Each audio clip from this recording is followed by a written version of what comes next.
The ACN podcast is made possible thanks to the generosity of our listeners and sponsors, including the Agile Alliance. As a nonprofit membership organization, the Agile Alliance is an excellent resource to help you along your Agile journey. To learn more about the Agile Alliance and our other sponsors, as well as how you can become a sponsor or supporter of our show, please visit acnpodcast.org for more information. And thank you for your support.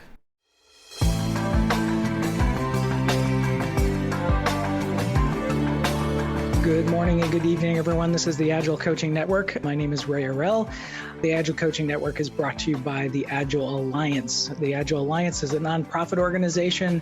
I strongly say go take a look at them. If you're not a member already, please spend your annual dues of $49, which is not that much, in order to continue to fund the mission of the organization and help to promote Agile. If you are a member, thank you. I really appreciate what you provide to the organization, and there's a lot of great programs that if you go look online, you can go see all the great stuff that they're up to. The great thing about the podcast is, and I just looked at the numbers this morning, we just hit 90,000 replays on all of the episodes that we have, and I think that that is just an incredible accomplishment. I don't think I've ever been a part of anything where it's gotten 90,000 listens, which is really cool. We're also hitting some of the top marks. I was looking at some of the podcast overall charts.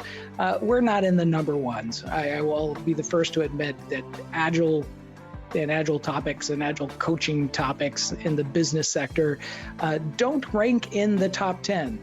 But in certain countries, we're ranking in the top 100, which I think is really cool. What that means is that a lot of us that are challenged with moving our adoptions forward, the more prevalent that good Agile is talked about, looking at it in a 360-degree view so that we could correctly convey what it's good at and what it's not good at. Having business people around the world listen to this podcast is incredibly cool because it will enable us to, I think, do our jobs better. So if you know people, encourage them to go off and listen to the podcast.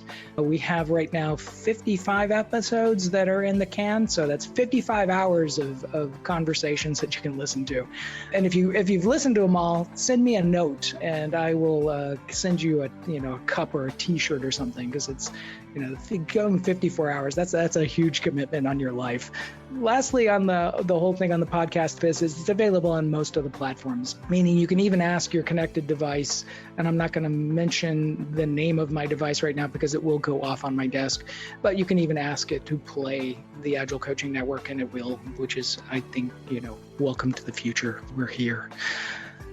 Last note is on a personal one. My partner has cancer and she's been going through chemotherapy. She's going to be going through chemotherapy for about a year, as well as radiation treatments and a bunch of other different things. And there's been a pour out of love towards me and her. And I just want to say that thank you so much. It means a lot to my family. And the production delay that was caused by just having to go do a lot of doctor's appointments and all these things, I finally caught up on all the podcasts, so they're all now available. And my goal is to keep them up there. But if there is a production delay, I apologize for that. It's the way that things are. But, I do want to say that I've gotten both of my COVID shots, which I think is incredibly cool because we've been isolated because of the immune deficiency that she has. And I just look forward to just going to a place where I can be outside, which will be really cool. So I appreciate if you also get your COVID vaccinations as well, because it helps to protect people like my partner. And it, because we can't have COVID in our house. So I really appreciate the people who wear masks and also are getting their vaccines, because it's helping to keep my family safe. And I really appreciate that. So today, what I'd like to open up as a topic is, and there was a conversation I was having with another Agile coach, and we were talking about self-organizations in large companies. And self-organization is at the core and the foundations of the Agile principles. We call it out, and this is the original draft copy of the principles that was then later they stripped out these kind of the slanted towards customers, slanted towards managers, slanted towards teams as the way that it was originally formatted. But under the team portion of it is this notion of that the best architectures and requirements and designs and work in general emerge from self-organizing teams. And I can tell you that in a large corporate context, one of the challenges that I've had is that there are the structures that exist, which is if you think about an org chart has a box, and inside of the box, there's a person's name drawn around it. And then there's lots of little, arrows that point to where you report to in your structures. And a team really is in a box, and they have a set of responsibilities. And as long as you're in that box, your people, they're fine with you. But if you try to leave the box, then some people might get bent out of shape or other things. But we've got some old patterns that as a coach in a large enterprise that we end up having to go deal with. And those structures, kind of strike me back to, like Mission Impossible. Mission Impossible has this great scene in the very beginning for the ones who've seen the movies or the original series. There is this opening sequence where the person's picking their team. And it's the person who's in charge of the mission, and they are going through and picking those names to be on the mission. And they have certain skills. There's a skill assessment that they've done, and big binder of people. But what I always found hilarious about this opening scene is he always picks the same people. Every single episode, it's the same one. There might be an occasional guest star that's put in there, but there's always other good people that are left out. And then, just as a, thinking about that as a context that we have today within self-organizations, it becomes very true that individualism and collectivism are the ability to work in teams, sometimes work in polar opposites to each other. Again, back to the large enterprises will encourage you to work as a team, but then strip you down every year to a review process that's rewarding you for your uniqueness, your autonomy, your independence, your self-sufficiency. Those types of traits sometimes are the ones that are highlighted that get you higher up on the list that enables you to get your own box. Eventually you get to, cross over into a space where they draw a box around you, and you suddenly get other people to join you. Versus if you look at the collectivism, which is, the rules that we establish, as Agile coaches, we do collaborative chartering, we do other methods in order to build up work, and how we go build the family of people that we work with through a network and self-organization and encouraging people to join us is somewhat at odds with that. At least that's my perspective of that. And I'm willing to hear other perspectives of where these two things work really well together. So the opening question in all of this is, how do you foster an environment of self-organizing teams within your environment? And that's anything up for grabs, however you want to go and approach this. I kind of threw a couple perspectives in there. We don't have to stick on those particular vectors. If you have a unique vector, you're welcome to go introduce it to the team, and I'd love to hear from that. To kick this off, Shauna, I noticed you're on. Do you want to go ahead and kick this off for us? Sure. So our organization does a couple of different things. One of the things I love about self-organizing teams is if they rally around, if you have a problem that you're trying to solve and you bring everybody together who's passionate about that problem, they're really focused. It's not about like, well, this is what I do versus what you do. Everybody comes together and is like, okay, how are we going to solve this together? We do twice a year hackathons. We use this as a couple of different things. Number one, to really build out innovation in the company. And the second thing is to get people to work with different folks that they may not have worked with before, and also to understand how they might be able to stretch their skill set. So the day-to-day teams at our company, while we still try to remain customer focused and mission driven so that there's more autonomy within the teams, there's a lot of, I think, roles within, especially as you're scaling an organization, making sure that you have the right skill sets on the team so that they can feel like they can be autonomous and move. We spend a lot of time building that out for the teams, and a lot of the teams have worked together for a long time, and so they've become high performing within their team. I think, though, when we want to stretch that a little bit more and create a safe space, the hackathon environment for us, where we just kind of like crowdsource the problems and get the teams to decide which problems they want to go after. And then once they're within the teams, they all kind of work together to solve the problem. And so I think you can still foster the environment in different ways, even if your organization isn't necessarily set up to break apart and create self-organizing teams around all the different problems that you're trying to create. Thank you for that. Those are good insights. Hendrik, what do you have on this? Yeah, good evening, everyone, or good morning for some of you. Yeah, for me, when I think about self-organizing teams and an environment that fosters those, the first thing that comes to my mind is always empowerment. And empowerment, of course, doesn't mean that I tell a team you're empowered and then I wish them good luck. But it's really an environmental question. And when we think about what is empowering a team, empowering means a team is able to decide on a lot of things themselves as much as possible. And what empowers teams is, I think, mainly maybe three things that come to my mind. One thing is the team needs to know what needs to be done and why it needs to be done. It needs to understand how it connects to the larger mission of the organization. So the direction needs to be clear, or the vision and the goal needs to be very clear. The second thing I think is that, and Shauna has been mentioning that already, the team needs to have the skills to create and deliver these valuable solutions or products that are in the vision. So skills and the mastery of these skills is a very important thing. So self-organization and autonomy requires quite a bit of portion of mastery of things. And the third thing that comes to my mind is that the team needs, of course, also to have the resources to accomplish this. So the equipment, the tools, maybe partners or whatever.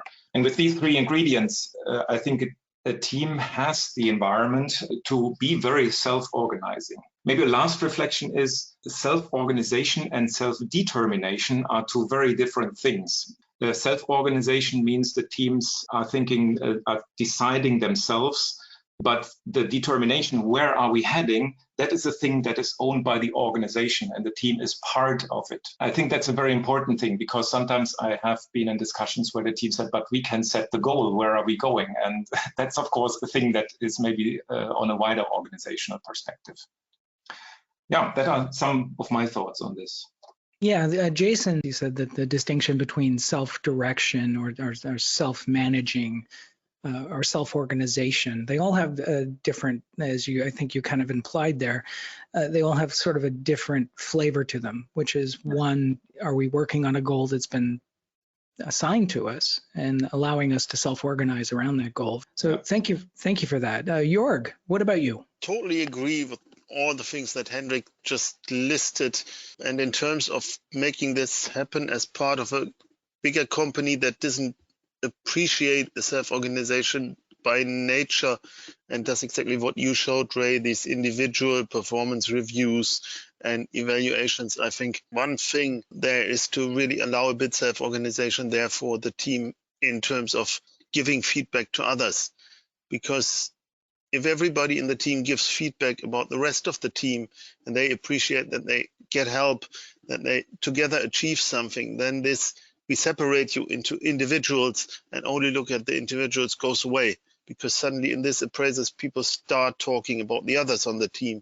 And if everybody does this gets quite infectious. So then it can spread and people can't just say it's your success or your success. No, it's a team success. And really making that visible and empowering people to understand each other and really the different contributions is one of the key factors to even enable the building of self-organizing teams. If they don't understand each other and don't take the time to appreciate, they will end up in competition at one point of stress or outside influence very soon. And this might be very painful. So one thing is really to first help them to appreciate each other, and see that the different skills and strengths they bring together make something stronger than the parts. Help me understand one part about what you just said there. I mean, are you referring to more or less the culture? And I've seen this in certain companies where people are, everyone's a superhero. Everyone's got it. Yeah, and especially everyone has to prove that they've delivered something for the company to more or less stay on board. Okay. Yeah, I think sometimes the superhero culture that I've seen is sometimes is also destructive as well, which is unfortunate. Deanna, what do you have on this? Well, my first comment, Ray, is I love how you've framed the question. It's how do you foster an environment of self-organizing teams? Because I think it's the environment that is so important. In so many adoptions I go into, the first focus is, well, how do we get these teams to be self-organizing? And it's like, well, how are you going to create and enable? How are you going to create a workplace and then enabling factors in that workplace that will allow them to be self-organizing teams, that will give them a container in which they can self-organize.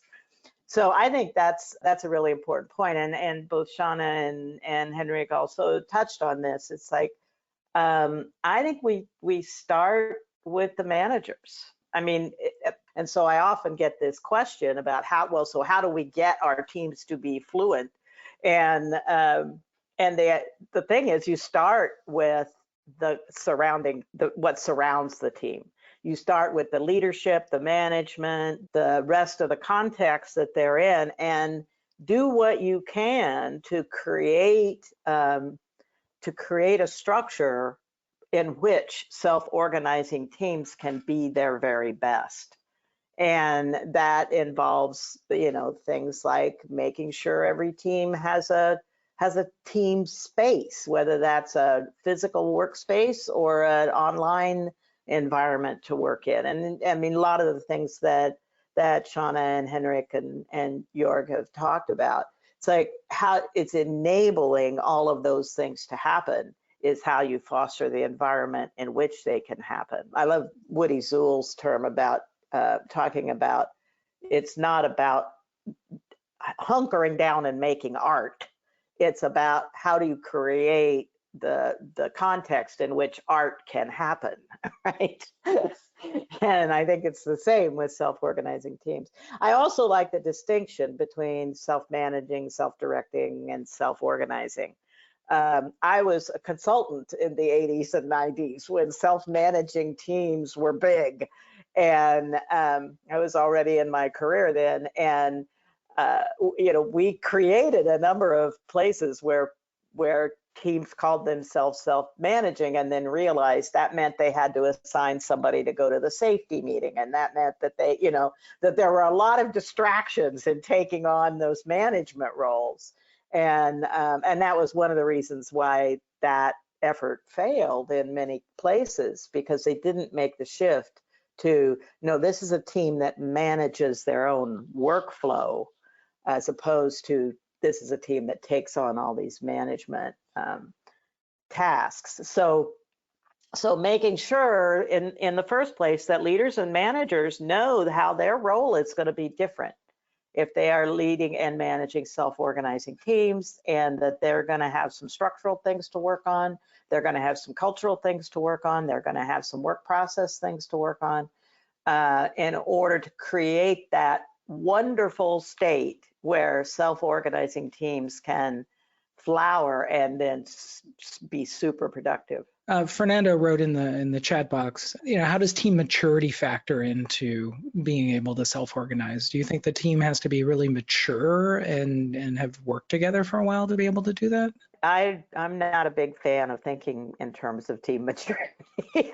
Okay. What I want to know is, does the team have all the proficiencies, or are they growing those proficiencies? Another aspect of that is, does the environment foster, as Jörg was pointing out, group learning? How can this team collaborate and learn together and then improve together? I think those are the things that we look for. And there's no such thing as perfection. So we're always working toward getting better, well, we hope we're always working toward finding the next thing we can improve. And I'm more confident in teams that are on that journey than in teams that are, sitting comfortably in their maturity, Right. whether self or other declared. I want to see very skilled teams. I want to see teams that are delivering on their promises and that are, could do that with joy and ease and discipline, as Brian Merrick put it one time. And then, I think we're in that wonderful state where good stuff is going to happen. Cool. Oh, one thing to add in this space, talking about environment around the team, and I went on a quest and looked at other ecological models and looking at how sustainable environments, in particular, human systems in particular, how do they reach a healthy balance? And it's amazing to think that when teams get stuck in whatever the paradigms, it really comes down to the operating parameters that are around them. And that those operating parameters hold and constrain certain aspects of the culture versus allowing the culture to evolve or to basically exact itself to something new. You really need to loosen some of the constraints that are in the system and looking at those things that are around the team. Yeah, absolutely. Yeah, one of my favorite quotes is, every system is perfectly designed to get the results it gets. Oh, absolutely. Yes. Agree. So I'll go off now, but. Yeah, no, I fully agree with that. That's why if you squint your eyes at a systems architecture, you can see the hierarchy of people who created it, which is pretty amazing. Sheila, what do you have on this? Hey, so I have a lot, but I just one of the things that I've noticed is that as I've seen some of my clients, they can try to foster the self-organizing, but if you have team members that have long been given work to do and been part of a Gantt chart of tasks, they sometimes have a really hard time getting their own heads around how to become a team. And I've seen lots of different things happen with these teams where they will either turn back to asking the manager who should be doing what and not really working themselves to figure out how to organize around the goals. Or sometimes like just trying to be that manager and trying to determine who's doing what and putting together a very similar way of working that they were used to. And what I've seen and what I've done to help to foster that teamwork is to do some of those things that I believe were brought up already, like pair programming, having group learning effort so that the teams could start working more cohesively together versus as individuals of a so-called team. And also the mob programming and swarming so that people will get more into what other people have been working on and understanding different components to where they can become more, again, team-oriented versus their own individual pieces. They're becoming the wheel versus the cog. And it's sometimes a challenge at that team level and it does have to be brought out in the team. That's what I have found. I agree with that. And learn helplessness that happens in organizations. Being told what to do all the time, they unfortunately, you could have a problem sitting right in front of them and they wouldn't do anything about it unless they were told. That takes a lot of work in order to encourage people to move out of that space. And so I think that, the games that everyone has talked about so far is not the games, the ways and practices that we can practice being a team, I think are a good gateway to being able to do these things more regularly. So thank you for your comments. I really appreciate it. Let's see, Sarah, are you there? I wanted to look at two different scenarios and see what you think about it, because these are the real cases that I have right now. One is so it's a small, not small business, but it's a small team that have just started working together, right, on building this software out, right? So first off, my concern is how in line of how we want to create that psychological safety and self-organizing teams, because I think they go hand in hand, right? Is it going to be helpful if we have some ground rules, like the team builds that ground rules together? Because I feel that respecting each other is a key to basically allowing that self-organization to happen. So that's one piece. And another piece is that what if do in general having ground rules and allowing for that to kind of maybe change through time while the team gets more mature and mature, is that also going to be something that we need to keep an eye on to make sure that it doesn't fall apart? Or is it going to is it going to stay constant, you think? How should we look into that? Definitely, I believe getting to some team rules early on is very essential. It will happen anyway, but if it's totally implicit, it may take much longer storming phase to get the team to really talk the same language and get to a good start. So helping them making their agreements explicit from the start is definitely helpful. And obviously without respect, we're not really like dealing with other people. So that's something that's naturally needed everywhere. And the second thing, nothing's constant. So those will definitely evolve, again, implicitly or explicitly. Definitely as soon as something changes within the team, like people joining or leaving or taking different responsibilities, but there are so many influences from outside. Always be prepared and be on the lookout that those don't creep in and are not really addressed in, and so cultural changes need to be addressed within the team effectively for them to grow. And normally it's like more or less, at least what I've seen, a bit of wave of we need to have it formal, we don't need to have it formal, we're not really agreed, so let's again get together and refine it. Strengths of self-reflection is then really making the team stronger. I think it's not so much the formalities. The formalities is a manifestation of a discussion, actually. And yeah, the important thing is that the team it's a way to help. Yeah. Yeah. It's interesting. Right. Did you invoke Tuckman? Did you, when you said storming? Yeah. Okay. So for the people who know the Tuckman model says that when a new team is forming up, that it tends to start to behave in the very beginning like a junior high school dance.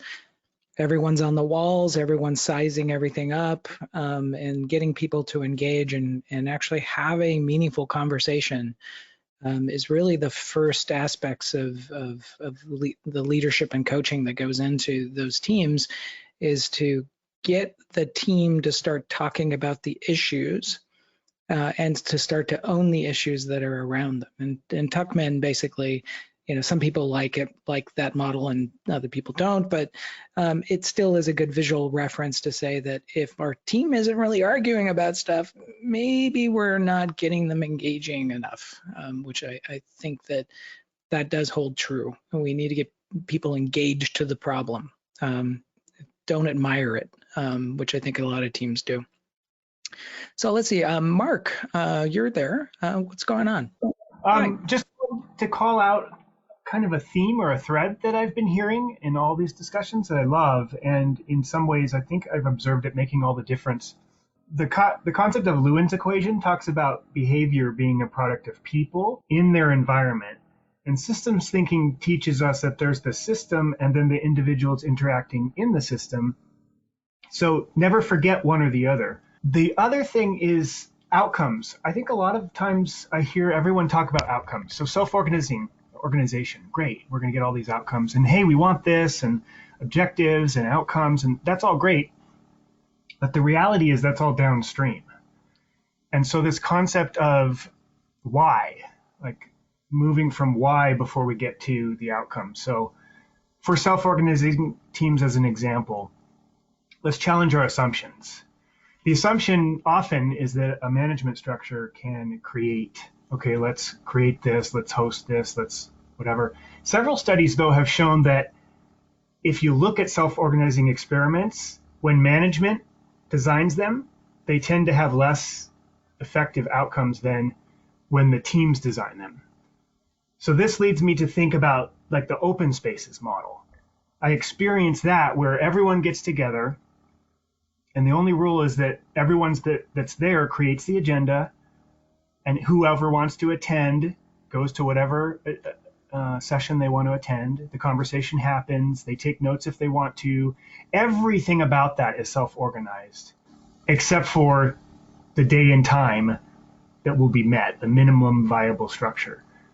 And that just shows me the wonderful outcomes of those kinds of meetings is that we don't need to create the outcome. We just need to, I think someone already said it, several have already said it, create the opportunity.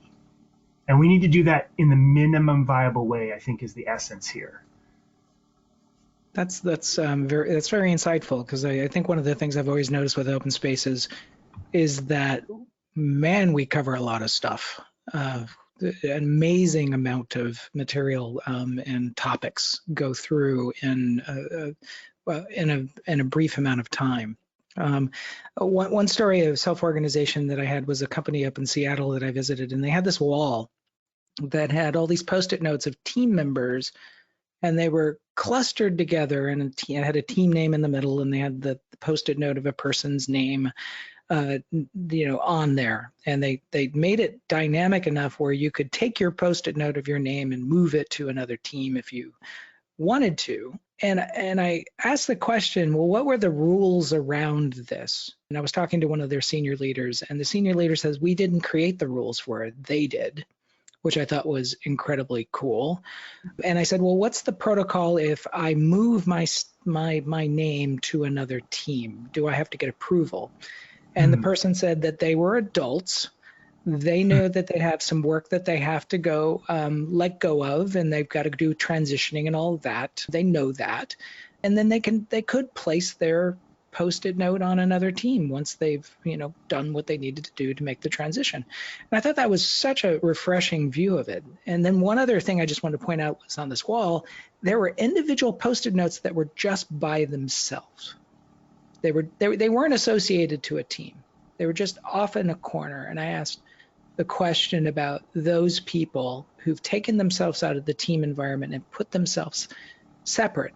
And I said, well, they're working on special independent projects that they're working on that a team might form up around them, or they're doing individual work, and they just want to make sure there's a visual cue to show people that they're still being productive, but they're just over here in this corner for right now.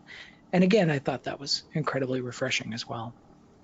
Yeah, so, that's great, because it's letting what happens and needs to happen sometimes happen without imposing the structure of everything must have a team. That's great. Right, and which was very cool. Thank you for your insights, Mark. I really appreciate that.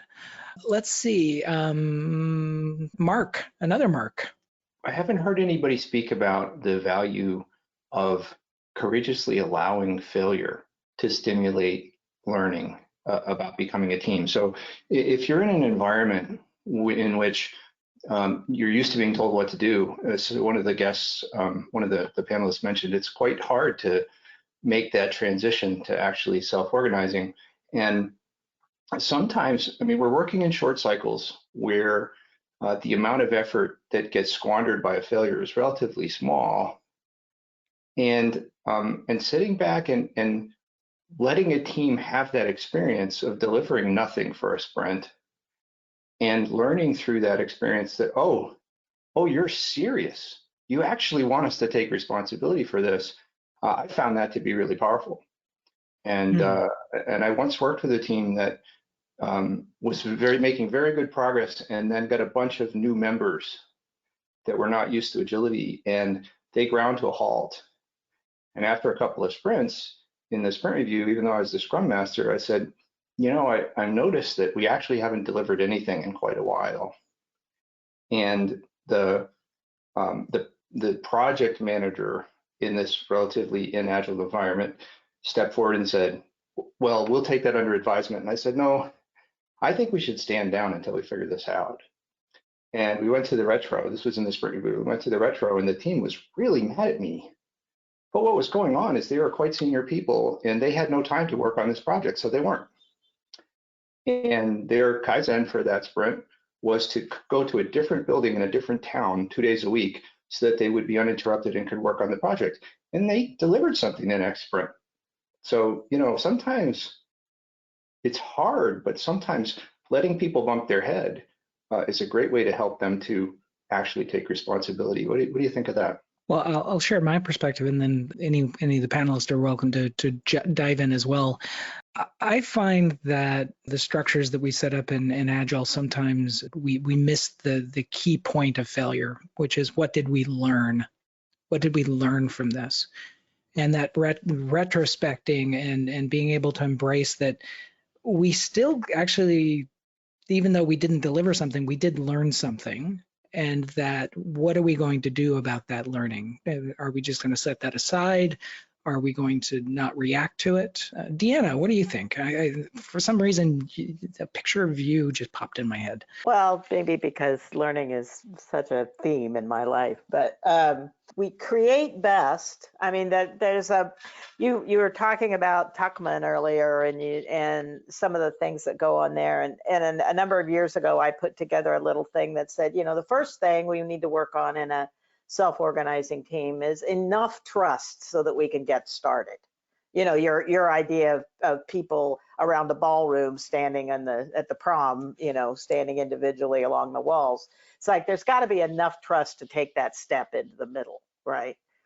And but when we have enough that we can move in, and then we start understanding what our commitments are, and then we feel like each other are committed, then we can start handling conflict, because we know we're all trying to head in the same direction, and you know, so on and so forth. And that sort of is a different way of thinking about walking through Tuckman. But I think that, you know, that all is about that kind of sequential learning, not only about, so we're involved in learning about what do our customers need. We're involved in learning about, so how is what we've built so far behaving? Is it doing what we want to do? Are we connecting to legacy? What does that mean? You know, all those kinds of things. We're learning about how to work well together. We're learning about, I mean, it's just, I think now of software work in particular, not as knowledge work at all, but as learning work. We can't rely on old knowledge anymore. And so sort of setting that context for the team and giving them the space to learn. I love that, you know, that the story of the group going away and just hunkering down and being able to do what they need to do to get past what they saw as a failure to deliver. Yeah, I think we have to have those moments. We have to have that awareness that if you know, as Benjamin Franklin said, if we don't hang together, we're all going to hang separately, right? You know, building that understanding in a team and helping needs that opportunity to sometimes stumble before we can move on to encounter the hard things. Are we really committed to the same thing? Gosh, that thing you just did, that really kind of impacted the trust I have in what's going on, you know, and having those hard conversations, having those moments of not delivering what we promised and having to own up to that. That's all. Arlo Belshi says that in addition to what the Katzenbach and the wisdom of teams sort of things say about how do you put together a team, he said, you know, another aspect of needing to put together a team is some mutual history, is having that that experience of encountering hard things and getting through them together, of stumbling and getting through it together, of learning something cool and being able to apply it together. Those are all really important, I think. Yeah, I I'm not agree. sure. I may have wandered away from the topic of the question, but anyway. No, that's okay. As I do. We all wander every once in a while. But there's also a good book if you guys want to read it. It's the Pixar book, and I'm trying to remember the title. Creativity, isn't it? Yeah, I think it is Creativity. The Ed Catmull book. Yes, yes. That's a wonderful book. Yeah. And he talks about failure in there, specifically about the trial of taking on Disney and Disney's culture, because Pixar ended up running the animation studio there. But he's got a couple of great chapters in there talking about what really worked well at Pixar and then trying to adapt those over to Disney, and talking about the failures that were associated to it. I thought it was brilliant. Pamela, what do you have on this? Actually, this happened to me a couple of weeks ago, is that we tried for several sprints to try to get something to work, and it just never did. And what we ended up doing was, towards the end of the sprint, we talked to the business, told them that the strategy that we were using was not working, and that even though we took in a lot of points and we anticipated to complete them, we actually failed all the stories within a sprint. So it looked like we didn't do much work. And people really didn't understand why we failed them and didn't take them out of the sprint. And, I said, we took them in. We can't just take them out because we decided to change a strategy midway through the sprint. So it really showed that we were committed to the stories, we were committed to the sprint, but it wasn't working. But it's okay to fail. I kept having to tell the team and also the managers is that it's okay to fail as long as you know what path you're going down, and the path that you were seeking is going to give you better results. We thought we were going to be like 2 to 4 sprints behind. We're actually ahead now because of this new strategy, and the customer is very happy. So it looked really bad for us and our velocity took it, but it was the right thing to do. Awesome. Yeah, I mean, I had an old mentor, Andy Grove, who once said, "You never get punished for failure.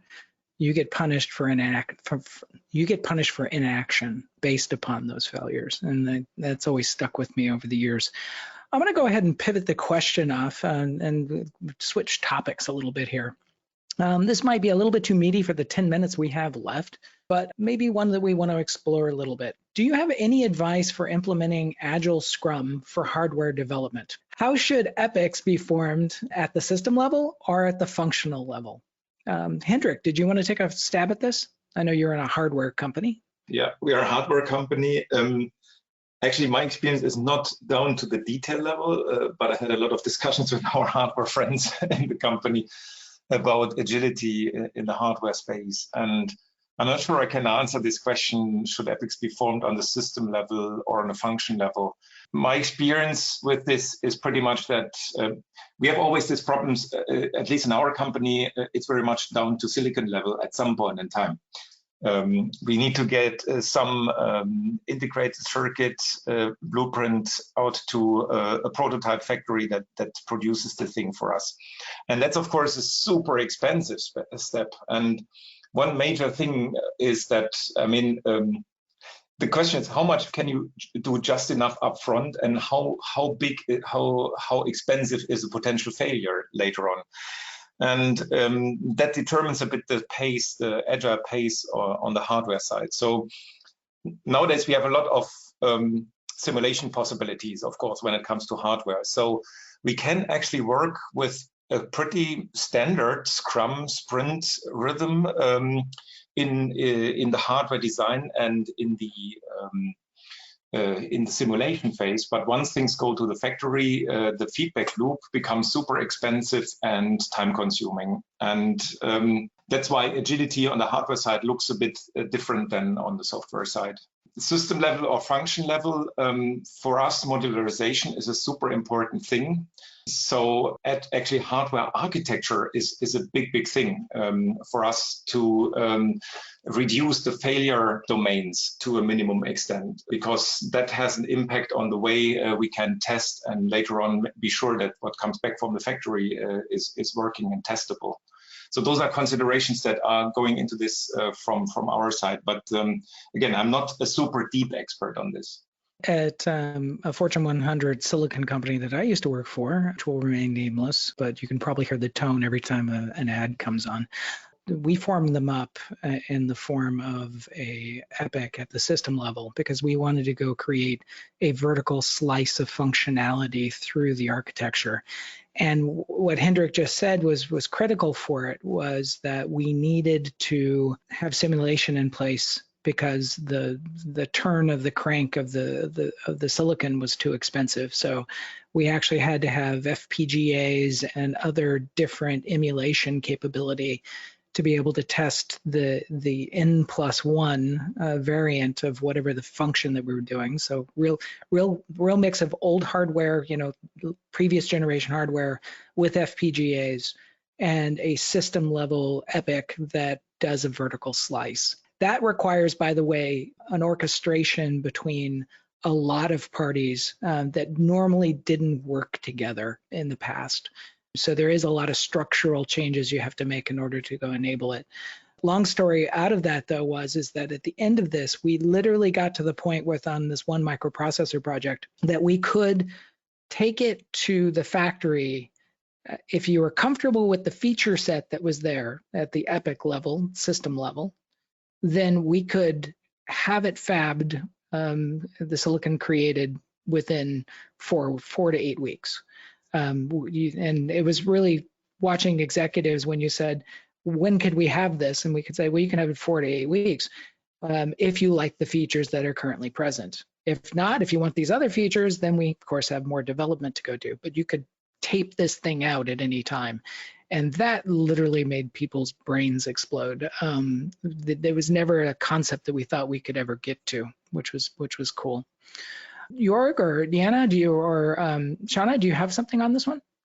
Yeah, I can a bit echo your thoughts on system level versus function level. So if it's function level, like in design type things, like here's power supply, here's something else, then this doesn't really work in terms of agility, because you really need customer experience functionality on a system level for breaking this down and stopping work when you're done and ready to ship. And you need an easy way for people to be confident that done is really done. So simulation, basing it on existing stuff, that's exactly what matters. And then there is the point where you really build it and go into production. And this is a different finishing line from software. It's a bit like if you have software that needs long certification processes, then you're again in the same boat. There is a point where you need to be confident that, yes, it works. And then you hand it off to somebody else and he will come back at a certain time and say it works or it doesn't work. And this ability to not bring everything directly into full hardware is essential. It's like comparable like automated testing. If you can't do any automated testing in software, Scrum will be really painful and hard to do as well. That's just right. Additional thought. I still need to maybe even think about it as a product, even if when I'm doing, for example, I'm more experienced in the software side, but when we're doing big platform shifts or breaking up a monolith into a bunch of APIs, it's still helpful to kind of think through what the end-to-end is and what the use cases are. And like what would I test is a good way, kind of what Jörg was just talking about, in order to break up the epic so that you have something that's whole and testable. Thank you. We are actually at the top of the hour. I want to just point out there's a couple great events coming up. Agile Alliance has opened registration for XP 2021. It's a great, if you're into wanting to hear the experiences of both academia and industry, this is the conference to go to. A lot of great talks have been scheduled for this. Go to Agile Alliance events and you can find the registration there. Also, a lot more names are being announced of the people who are going to be speaking in Agile 2021. Looks like it's going to be a cool group of people, not just alumni, but new speakers as well and new voices. Strongly advised to go up there and look. It's going to be online this year, both of these events, of course, just because of the environment that's around us. We have no choice other than to do these online, but I've been talking with the conference teams, which I'm not on those committees, but they have set up some really great tracks and some really great sessions, and hopefully some ways we can get some networking going so that we can have as close as we can to a physical experience, but we're going to have to do it in a virtual way. But please go sign up for that. And again, join the Agile Alliance. The Agile Alliance needs your help from your membership as well. Our next live event will be Friday, May 28th, and look forward to having you there. So with that, I'd like to thank everyone for joining us. I'd like to thank the regulars. Could not do this without you because, you're the smart people in the room. I'm just the person just pushing the buttons here. Have a great rest of your month. See you soon.